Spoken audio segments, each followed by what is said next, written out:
tracks.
Tracks.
Tracks.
Good evening, ladies and gentlemen. My name is Caleb Cox. I am the co-promoter and matchmaker for Griggs Entertainment.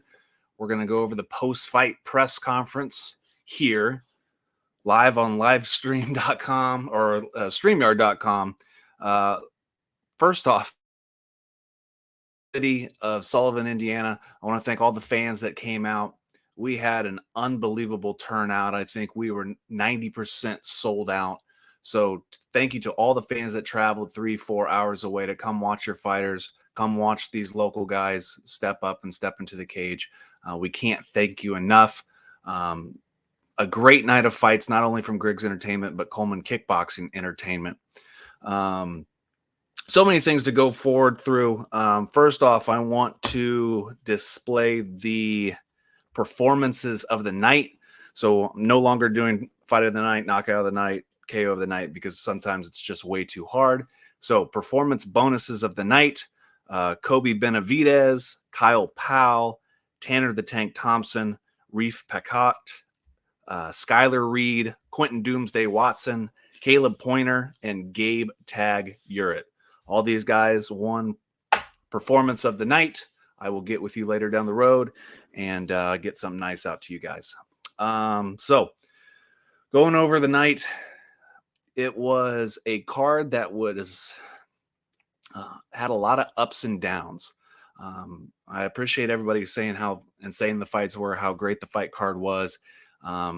We started, you got to remember, we ended up with 16 fights. We started with 24. So we had a lot of injuries, a lot of pullouts, a lot of last second things that happened. Obviously, the main event was supposed to be Jude Moore versus Jaden Gowdy for the 125-pound title. Unfortunately, Jaden Gowdy suffered a knee injury and is going to need some time to recover. So Gabe Urett, Simeon Teague, who could headline any card anywhere, were able to move from the co-main event to the main event. Obviously, we had some more injuries come out.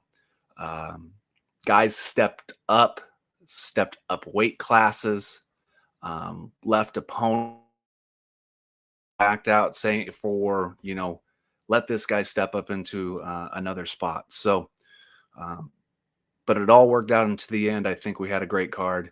I hope everybody was happy. I see Joseph King in here, so I'm going to talk about the list. So the biggest thing that I have is I have this thing called the list, and you don't want to make the list. If you've ever watched wrestling, the list of Jericho, same thing goes with fighting here. So we had an agreement. I've been on cards as a coach, and Brock Freeze has pulled out last minute. He'd come to weigh-ins and not show up on fight day. Now with me having more of a hand in the promotion out of the coaching side and more into the promotional side, I thought we had a better agreement, a mutual agreement. I'm all for giving guys second chances, because all I want to do in this sport is kind of help these guys go to the next level or pursue or achieve whatever they're setting out to achieve. So, we got everything in. He got to Sullivan. He weighed in against Jared LeMasters. They did stare off photos, everything, gave him a little gas money, got him a hotel. Come fight night, doesn't even show up. Doesn't show up to pre-fight, doesn't do his physical, doesn't even get into the building. Turns off his Facebook page, blocks all of his teammates. That's an unfortunate part, and I feel the worst for Jared LeMasters, because Jared, I know, trained his tail off with the guys at Franklin Brazilian Jiu-Jitsu, the Grizz Cave. So I just feel so sorry for Jared. And, he was even asking me during the card if I could get someone for him then. Like, unfortunately, by then it's way too late. So we'll get Jared back on the March 23rd card in Terre Haute, Indiana. Whether it's kickboxing, whether it's MMA, I want to see him compete again, because he put in all that work. He deserves to display his skills. So I'm going to go through the fight cards. I'm going to give kind of my honest opinion of what happened. Cody Cox, who is also on the broadcast team, is here in the comments. but kind of display some of the notes that I got and kind of just move forward throughout the list. So first fight of the night, we had Tom Johnson versus Chad Galloway. Tom Johnson out of James Martin's gym, LeCan's Den MMA. Chad Galloway, who is a kickboxer making his MMA debut. Chad turned out with only 4 months of training. He's very aggressive, and I think he's a monster. He's going to be somebody that's going to tear apart the 185-pound division, especially the more training he gets. And stun Chad with a jab and force Chad to shoot. And by then that was the wrong move. And he dropped some heavy ground and pound that me, Cody, and Zeke could hear through the headsets on the opposite side of the cage. So Tom Johnson is going to be a name that you're going to want to look out for and follow in these amateur ranks coming up throughout the years. But couldn't say more good things about Tom. TKO in the first round. That was a good way to start the fight. And Chad Galloway, coming in, stepping up into the MMA world, would love to see Chad back. Everything else that he kind of looks like Jesse Cummins, a former Griggs Entertainment fighter and a current kickboxer for Travis Coleman, for coming in and fighting and standing out. Like, as me and Cody said on the broadcast, so much fighters fight. And there's a lot of those guys who just came in and stepped up and went to fight. The next fight we had, and and we'll notice in the first 4 fights that it's a lot of the LeCan guys. And the way I kind of schedule cards is if you have, multiple teammates or one gym on the card, I try to space them out. Unfortunately, the way the card fell apart in the last week, Coach James had back-to-back guys. So luckily he's got a big coaching staff, and he was able to get back, have the right people around his guys, get them to warm up, get them to everything else. So second fight, Brennan Hauser, Chase Williams. I knew this one was going to be, in my mind, a dogfight. 2 guys who are really good wrestlers. Brennan Hauser's, I believe, a former sectional or regional champion in Illinois in wrestling.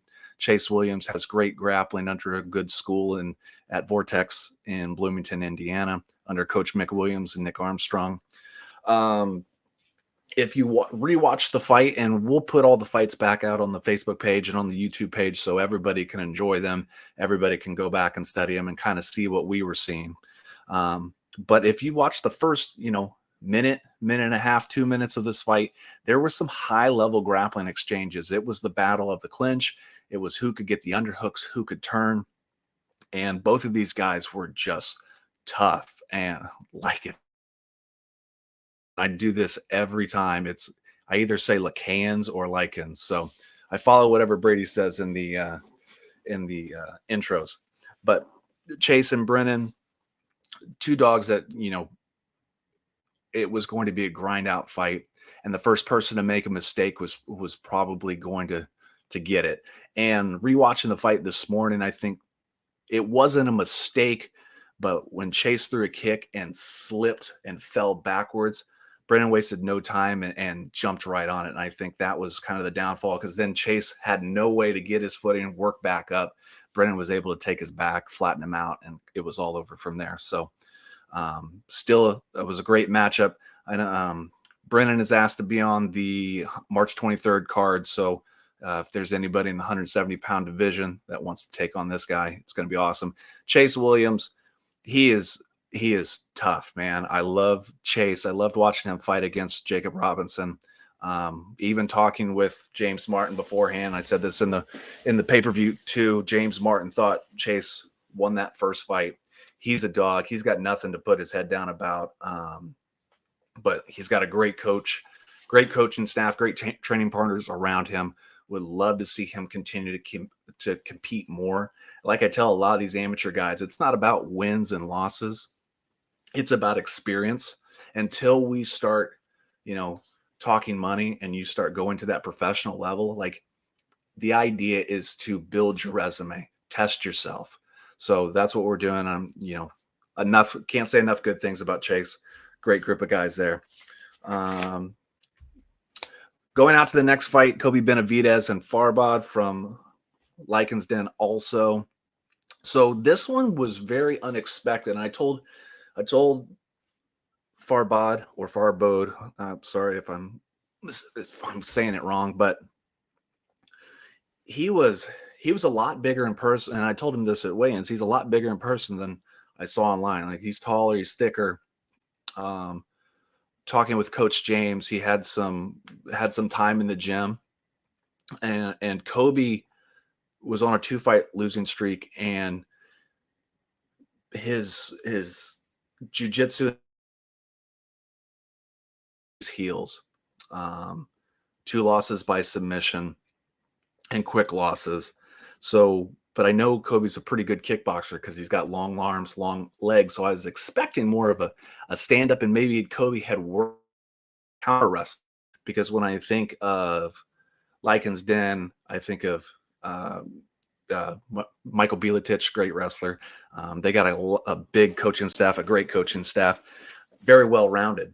But to see Kobe land takedowns, multiple takedowns, and keep the fight to the ground was very surprising, and it really caught me off guard. But it's great to see him move his game up and keep getting better and expanding his skills. So I gave him performance of the night bonus, finished with a rear naked choke, a beautiful rear naked choke of hiding the top hand, because he knew that if the defense is pulling off the top hand, go 2-on-1, and so you can pull the other hand off.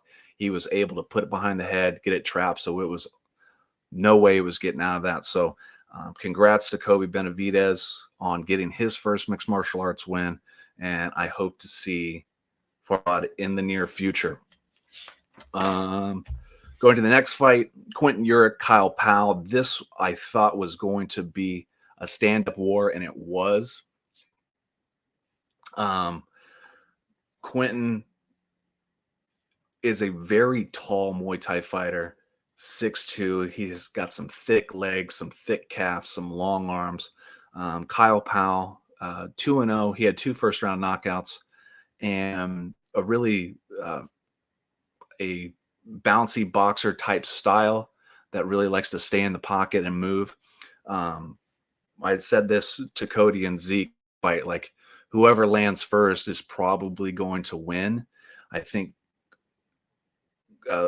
Quentin landed some good shots in probably the first 30 seconds of the fight, but Kyle was able to get inside and throw one quick right hand that I think really stunned Quentin. And he wasn't really able to recover as quick as he wanted, and it was just got put on his back foot over and over. And Kyle chased him down, ended up by knockout.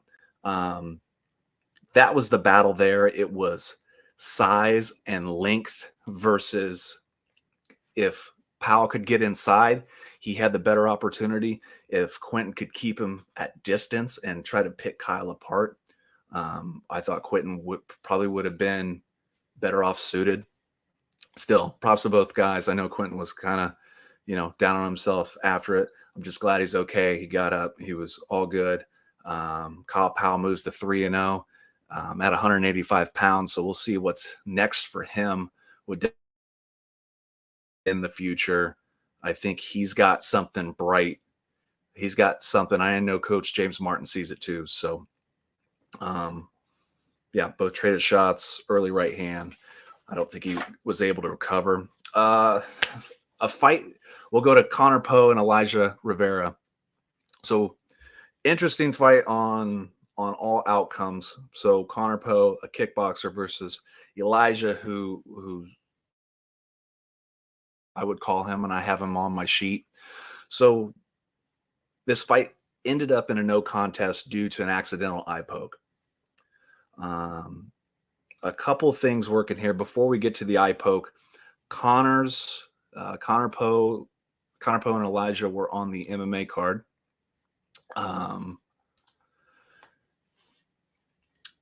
This fight, I think, was going to end up going 3 rounds. So Poe was doing a great job of starting to land those leg kicks to come in, bam, leg kick over and over. Elijah was searching for that big shot. As I say a lot in the pay-per-view, he's right hand heavy. He likes that right hand a lot. And when it lands, it can stick people. Um, he's gone the distance before against Harrison Leach, and so he trusts his cardio. I know he was feeling under the weather on weigh-ins, but he looked pretty recovered, shooting for the takedowns, gets him, and I believe all Connor was trying to do. So it was really hard to see from our vantage point of where the eye poke actually happened. Um, we honestly thought it was the other way around. We thought Connor got poked in the eye and it was Elijah, because normally the guy on top, as he comes in or throws over the top as he tries to pass the legs, normally he's the one that's, getting the eye poke or something like that. But I think as I rewatched the pay-per-view this morning, I think Connor just tried to, frame and get out, and may have, got him with his thumb or his finger in the eye, and it's unfortunate.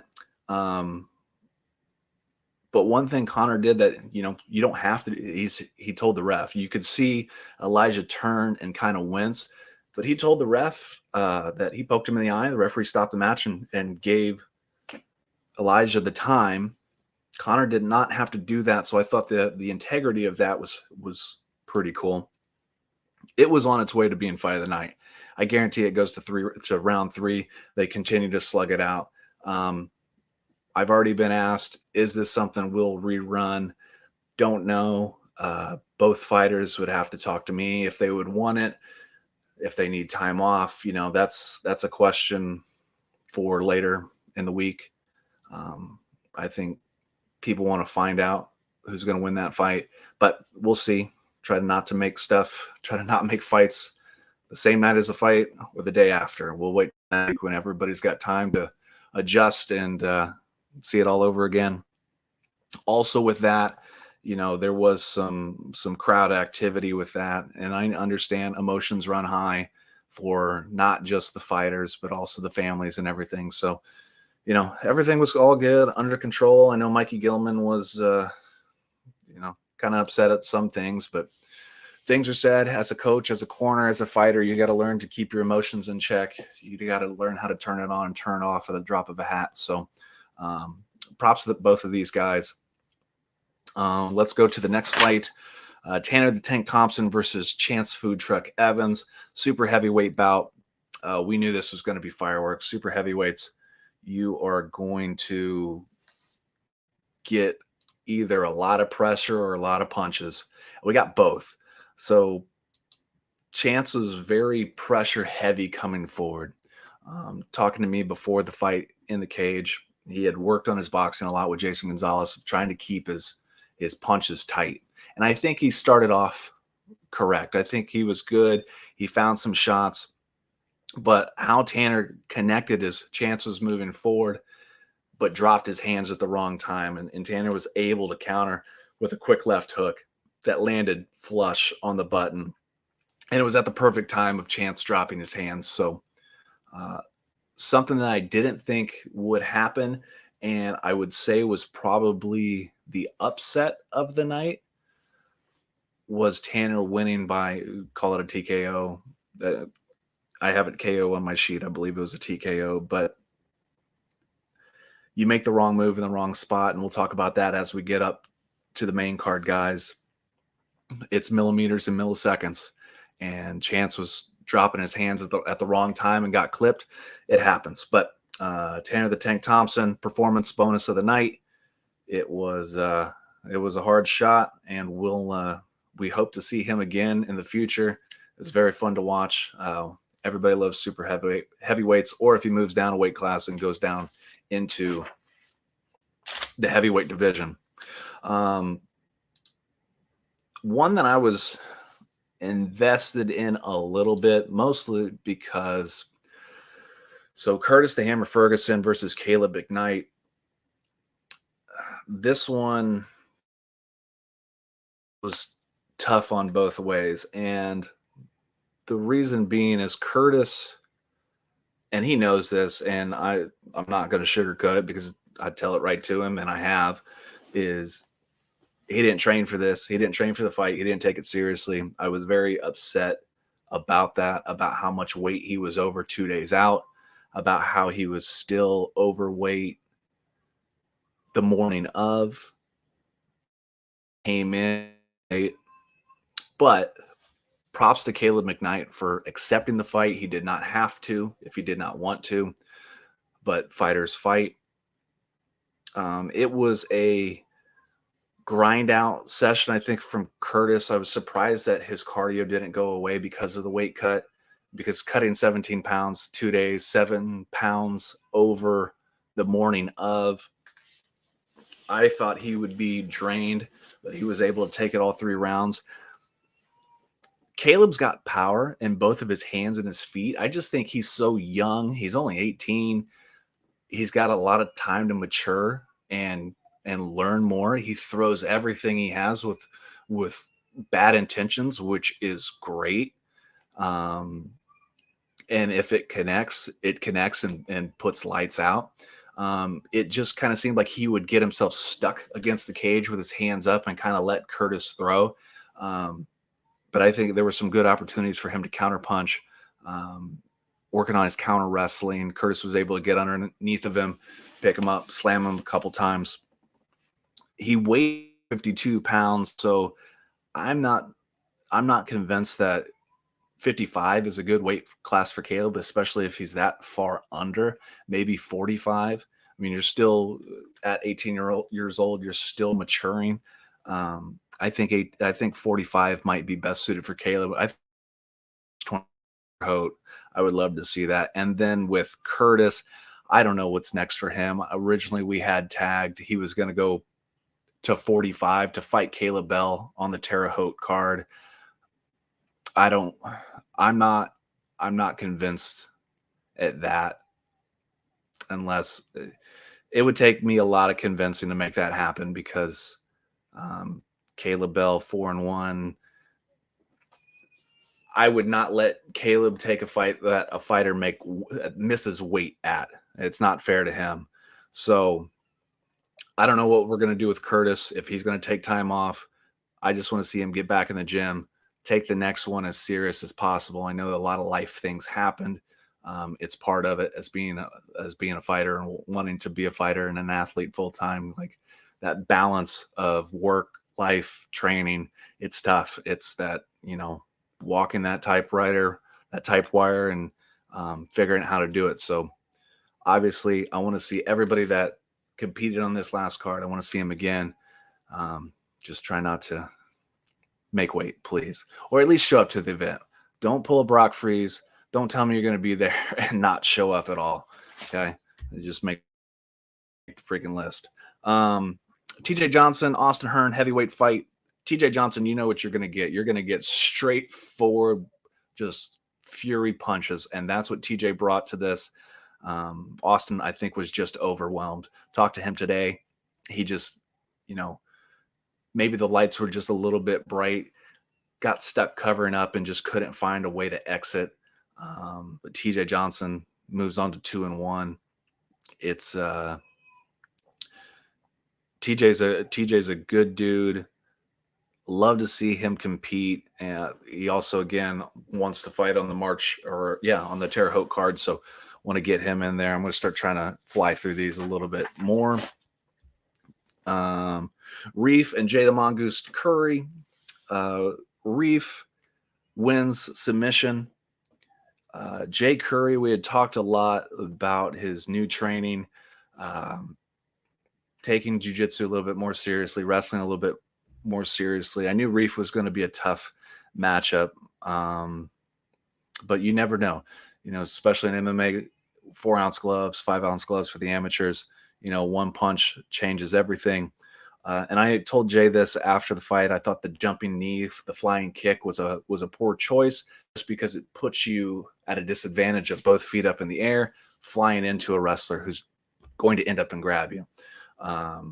I thought Reef, and I texted Coach Martin, he was like Velcro. Like, even though Jay was trying to explode, Reef did a great job of maintaining the back, keeping his hooks in, and moving with Jay as he was able to go around.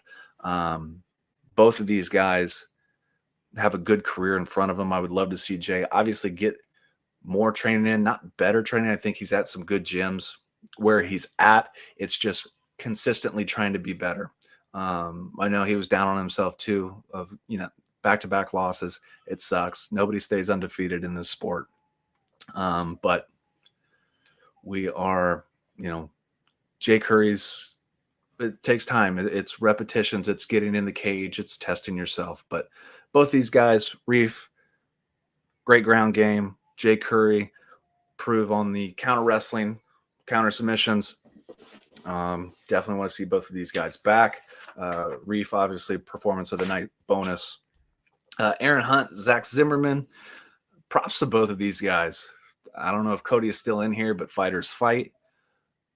Zach Zimmerman cutting to 170 pounds. I tell him that his opponent has an injury Thursday night at 7 p.m. Aaron Hunt was training for a matchup that got pulled a week beforehand at 185 pounds against Cody Minor. So Aaron was getting ready for a fight, had basically a week off. Zach was cutting weight. Both lose both fights. Shout out to Mike Gilman for telling me to message Aaron. I did. So I sent it. And both of these fighters agreed to fight at 185 pounds. So Zach moving back up a weight class. And it was a very interesting matchup because I don't know much about Aaron and his training and what he was going to bring to the table. Now, obviously, I've seen Zach fight Dominic. I've seen him fight Biletich, knowing who he's with the McVickers guys, with the 10th Planet guys, his long ranginess, the kicks, the jiu-jitsu. But I will say that Aaron really surprised, pushed the pace, how he took it to Zach in the first minute and a half, was able to turn it into a exciting fight. Zach was able to get his bearings back, setting up triangles, getting ready to pass things off. The triangle armbar, Aaron even did a great job of hopping the triangle armbar, getting himself out of it once or twice. But finally, Zach put him into a mounted triangle, finished with some strikes. But props to those guys. Zimmerman, man, he could fight at 85. He could fight at 70. He's a tough guy that it's going to be hard to find matchups for, because he's one of those dudes, and he's so young. He's 19 years old. Like, how good he is now and how much better he's going to get. And Aaron, I don't know if he wants to fight in the Terre Haute card, but I would absolutely love to watch Aaron Hunt fight again. But Zach Zimmerman, he probably take some time off because he had an injury coming in, wasn't going to basically let anybody that bother you. Fighters fight, went in with it and kept going. So props to both those fighters. Skylar Reed and Michael Ritchie. I had predicted this pre-fight that this was going to be fight of the night. Skylar Reed, even though he was making his MMA debut, he was 4-1 in kickboxing. Michael Ritchie is tough as nails and one of the really good guys out of Vortex. So I didn't really know how this one was going to go. I thought it was going to be more of a striking, grappling type thing. Skylar had Coach Myron and Coach Austin Tweedy in his corner, and Michael Ritchie having Coach Mick and Coach Nick in his corner. I was very impressed with Skylar Reed's kickboxing abilities, and not just his comfort in the pocket, but his comfort of knowing when he lands the big shot that he doesn't get over aggressive and push himself towards his opponent to get caught with a counter right hand or counter left hand or something like that. So Skylar Reed has some power. Michael Ritchie has a chin. He never stopped fighting. Even when he got rocked, he was able to back out, try to get his wherewithal of himself, and stayed in the fight. We thought, coming out round two, he was immediately going to shoot. He was going to try to clinch, but Michael Ritchie stayed at distance, kept trying to fight. Props to both these guys. Skylar Reed, very great dude. For the first time meeting him this weekend, would love to have him on the card again. And Michael Ritchie, obviously, he gets better every time he comes back out. You know, he's going to bounce back from this, so it's going to be awesome. Quentin Doomsday Watson. I know Quentin's probably in here, and John Hassel. Quentin was originally set to fight Ryan the Reaper Hawkins. Unfortunately, Ryan pulled out early. Took a couple weeks, but we found a replacement for Quentin and John Hassel out of Evansville. John Hassel, U.S. Marine. This was a catch weight, call it a cruiserweight bout. My biggest question was Quentin had been out of the ring for a while, and what Quentin were we going to see coming back in? Ring rust is a real thing. But you can hear it in the pay-per-view if you rewatch it. I said, will there be ring rust? Quentin throws his first left hook of the night, and it immediately drops Hassel. And as it connects, I said, there's no ring rust. Boom, it's all over. So it was a very quick fight. Quentin has some hands. I don't know what his plans are. I've heard 205. I've had maybe go back to 85. He's a monster at whatever division he wants to go to. He could tell me, I don't know if he wants to run it back with Reaper. I don't know if he wants to go cruiserweight, go heavyweight. There's plenty of things that he could do, whatever him and his coaching staff has planned. I think, even though it was his first fight since 2020, like he came over and screamed into the cage after he won, he's back, and it's exciting to see Doomsday back. So great performance by him. Almost done with his card. Cody Gosnell, Jonathan Fasano. An interesting matchup. Two guys who were 2-2 going into this. Cody Gosnell coming off the knockout loss to Chris Arreola in the title fight. Jonathan Fasano coming off of a knockout win against Travion Cook. Cody had changed his camp full time to go under James Martin. Fasano with the Midwest Warriors, but also moving to a new gym. I thought Fasano, he's got great wrestling. He's got good boxing. Cody's a good Muay Thai striker. He plays very good jiu-jitsu off of his back. He does have the height and the length advantage. So how is that going to play out? And it was interesting to see to start off the fight, Fasano getting the takedowns and not just willing to stand and kickbox, but try to, push Cody to the ground over and over.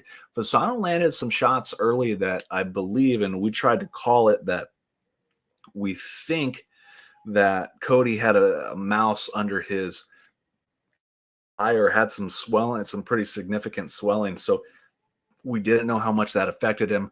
We saw at least one shot coming backwards, but I thought Jonathan Fasano looked very comfortable kickboxing. He did against Travion in his last matchup. I think Cody Cox said it best, like the nerves for either fighter weren't there. I think we got the best out of both guys.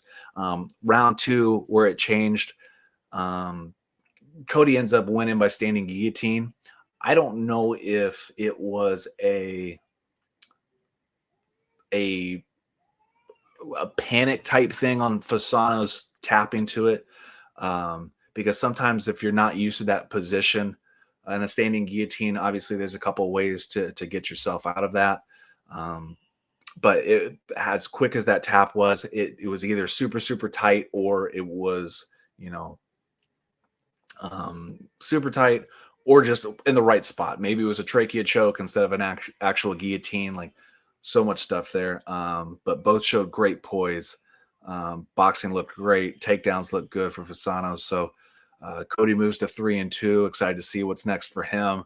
Jonathan, we'll definitely see what's next for him. All right, co-main event. We're almost done. I'm sorry. I'm trying not to take so long so we can all go back to watching the football game or enjoying your Sunday night. Caleb Pointer, Durante Swanson. So another thing, Caleb Pointer, first fight back out of 7 years, training for Jeremiah Grider. Jeremiah Grider informs me on Wednesday of fight week he's got a shoulder injury. He has shoulder problems. It's something in the past. that he's had to miss fights for. And as somebody who has terrible shoulders, I know how that is. I know what it's like if you're training with somebody and you get slammed, and how it affects everything. And I can't say this enough. I've told Durante, I've said it on the pay-per-view. I have so much respect for this guy because he is willing to fight anyone, any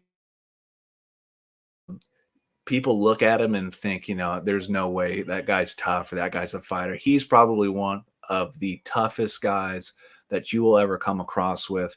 He messaged me when he found out that the co-main event was probably going to be scrapped. He was the only person out of all the heavyweights, out of all the guys who, everybody says they want to fight until, it's time to fight. But he messaged me and said, hey, if there's an opportunity, give it to me. I want it. He's not not the type to cut in line, but if I can have this opportunity. So guys like that, I respect him so much. And he went in there and fight. It wasn't like it wasn't a mismatch. He was in there landing punches, moving forward, swinging with Caleb 1-0. Caleb ended up landing the KO shot to win the fight. But Swanson has nothing to hang his head about. He's also in the Indiana MMA scene. He's probably one of the most humble and nicest guys you'll ever be around. So big props to him. I want to continue to see him get better in whatever he does. So Caleb Pointer is your interim heavyweight champion of Griggs Entertainment. Would love to see whatever's next for him. Don't know what's up for Caleb. Don't know if he's going to take some time off with the family or what's next, but props to everybody in the co-main event. And then our main event of last night, the battle that everybody wanted to see, that's been brewing for a long time, Simeon Teague versus Gabe Urett, number 1 versus number 2. Both of these guys had battled before in a kickboxing match. Simeon had been coming off of a win over the number 1 featherweight in Ohio. Gabe 6-0. This was, and like I said, we said this on the pay-per-view, this was a high-level professional matchup. Even at it was the amateur levels, and I said this earlier tonight, millimeters and milliseconds. Those guys were so strategic in everything that they did that every Gabe ends up getting the win by submission in round 1, but Simeon is a champion. Has nothing to hang his head about. I would love to see him bounce back or whatever he wants to do next. If it's going to the professional ranks, if he wants to continue to get a couple more amateur fights in. Same thing for Gabe. He's now a multi-promotion champion. Plenty of things he can do. So look forward to seeing what both of these guys are going to do next. Also with Simeon, just like Swanson, one of the nicest guys you'll ever be around, one of the most humble guys you'll ever be around. It's not very often you get around fighters who are, 6-0, 7-0, 7-1 that are as humble as this guy is, who doesn't believe that, I don't need to be signing autographs or doing interviews. I don't think I've earned that. So, but I believe that any time or any person that steps into a cage, puts on a show for the fans, you deserve to be honored, because 99.9% of the population will not do that. You're the 0.1 that will make that walk from the back to the cage and put on a show for the fans. So you guys deserve, every interview, every autograph, every picture. So thank you to that. So wrapping up that fight card, I thought it was a great night. Thank you again for everybody from Terre Haute, from Sullivan, from the surrounding areas who comes in and supported us. But March 23rd, Terre Haute, Indiana, we're going to start matchmaking heavy tomorrow. That will go back to the Zora Shrine on the campus of Indiana State University. The first time in 12 years that Griggs Entertainment has been there. It's a 2,000-seat arena. It's going to be a great time. And our headliner for that card is going to be the 125-pound championship with Jude Moore. And Dominic Heath is going to make his Griggs Entertainment. Go ahead and unmute yourself. Dominic Heath is going to make his Griggs Entertainment debut in the main event. Dominic, How excited are you to take this fight, not and go to the main event in Jude Moore's hometown? Man, it's really humbling at first to be able to get a main event spot as an amateur, but I'm very excited to march into that man's hometown and give him a good scrap. Now, truth be known, is we had you set as a backup if anything were to happen with Jaden. So as we started to move forward towards fight night and we were trying to find out how serious Jaden's injury was, we found out that he had to pull out. Now, Jude's camp decided not to step in last second and to push to the next card. Is there any feeling about that? Do you feel that it would have been better if you guys would have just fought right then or last night, or is it okay to push it to this March 23rd card?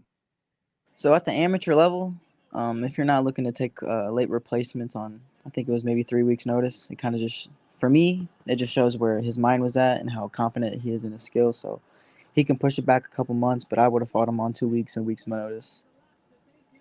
So Dominic, I believe you're one of the top five 135 or 125ers in the state. The last time I've checked at Tapology, and you are on a bit of a streak, a losing streak, but it's not like you fought slouches. You're fighting the top guys and in all these promotions and going toe to toe with these guys. We've watched your last couple. I've watched your last couple fights. I've scored a lot your last couple fights with you, and even agree that some of them were misled. But how does it feel that, or what can you bring to the table that you don't think that Jude Moore has seen yet? For me, I feel like it's going to be an experience factor.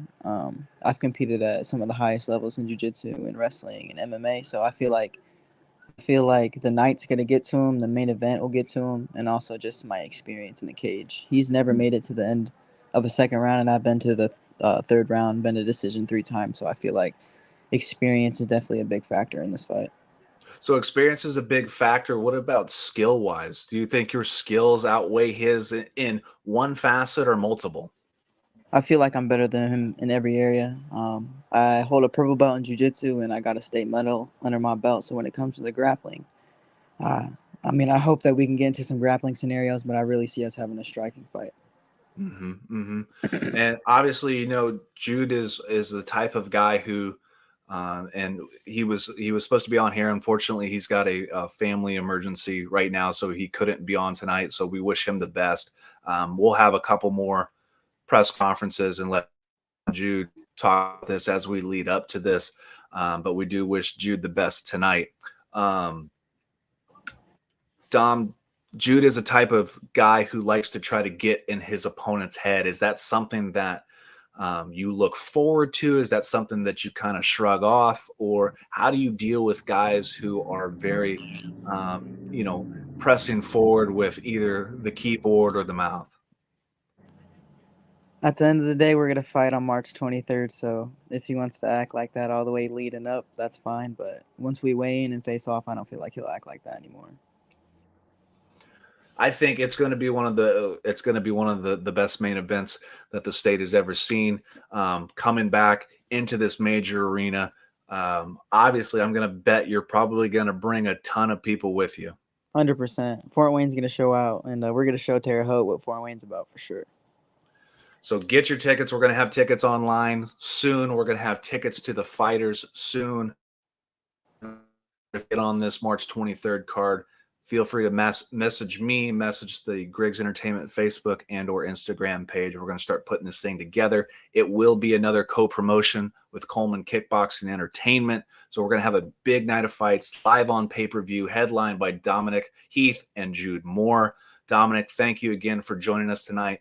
We'll do this again soon as we lead up, and we'll start getting ready for March 23rd. Yes, sir, man. Thank you.